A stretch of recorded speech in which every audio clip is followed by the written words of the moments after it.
Salut, c'est Hadès. Il paraît que le XXIe siècle serait l'ère de la technologie, de la dématérialisation, des monnaies numériques et des politiques monétaires non conventionnelles. Une époque brillante où l'on n'a plus besoin d'or ni d'argent, sauf quand tout s'effondre. Car l'histoire a de l'humour noir et elle aime rimer avec elle-même. Argentine, Venezuela, Turquie. Trois pays, trois tragédies, et même refrain. On a imprimé, promis, juré, ça allait marcher. Argentine, la planche, le tango et l'effondrement. Ah, l'Argentine, pays du bœuf, de Borges, du football et de l'hyperinflation chronique. En 2024, l'inflation annuelle y a dépassé les 211%. Oui, 211. On imprime le peso à une cadence qui ferait rougir les presses soviétiques. La population? Épuisée. 40% vit sous le seuil de pauvreté.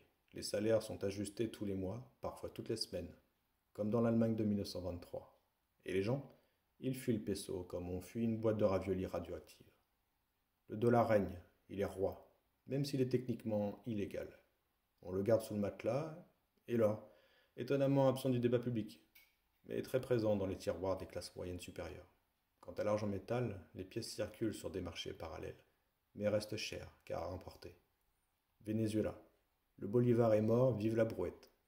Bienvenue au Venezuela, là où la monnaie a changé 3 fois de nom en 15 ans. En 2018, l'inflation a atteint, accrochez-vous, 1 million de pourcents selon le FMI. Oui, 1 million. C'est à ce niveau qu'on ne parle plus de monnaie mais de papier recyclé. Les billets, on les pèse, littéralement. Pour acheter un poulet, il fallait autrefois une valise pleine. Résultat, retour du troc. Des services contre des œufs, des dollars contre du carburant, des dents en or pour payer un accouchement. Et surtout, boom de la contrebande d'or. Car le métal jaune, le vrai, celui qu'on peut mordre, et non tradé sur Binance, est redevenu l'unité de compte dans certaines régions. Le gouvernement Maduro a même créé une unité appelée Oro Soberano, indexée sur le gramme d'or. Ironie suprême, on revient au standard or, mais sans avoir les réserves. Les chiffres? En 2022, les exportations d'or illégales ont été estimées à plus de 2 milliards de dollars selon le Carnegie Endowment, une économie parallèle hors de contrôle mais ancrée dans le réel. Turquie, Lira fondue, or sacré, et thé de la résistance. Ah, la Turquie, un pays où l'inflation danse entre 50% et 85% selon les mois et les sources. En 2023, l'inflation officielle était de 75%. Officieusement, probablement plus proche de 100%. Et pendant ce temps, le président Erdogan explique que les taux d'intérêt sont la cause de l'inflation. Oui, vous avez bien entendu. Résultat, la lira turque s'est effondrée de plus de 90% contre le dollar en 10 ans. Et le peuple, il se rue sur l'or. Car en Turquie, le métal jaune n'a jamais perdu son statut sacré. Les familles offrent encore des pièces lors des mariages, et les petits commerces affichent les prix en grammes d'or dans certaines régions. La Banque centrale turque, elle a même confisqué une partie de l'or des citoyens en échange de certificats. Mais beaucoup ont gardé leurs bijoux dans des chaussettes, littéralement.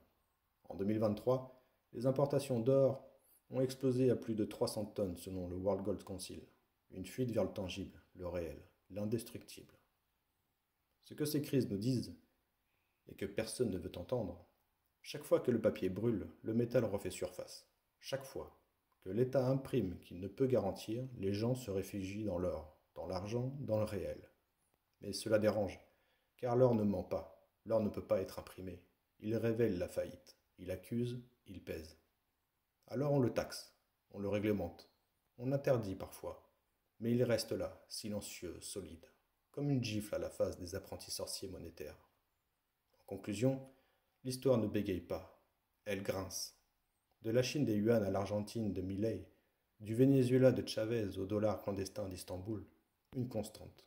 L'oubli des métaux précieux mène toujours à une explosion de papier et à un appauvrissement des masses. Alors quand le monde moderne se moque de l'or, rappelez-lui cette simple vérité. Quand la confiance meurt, le métal ressuscite.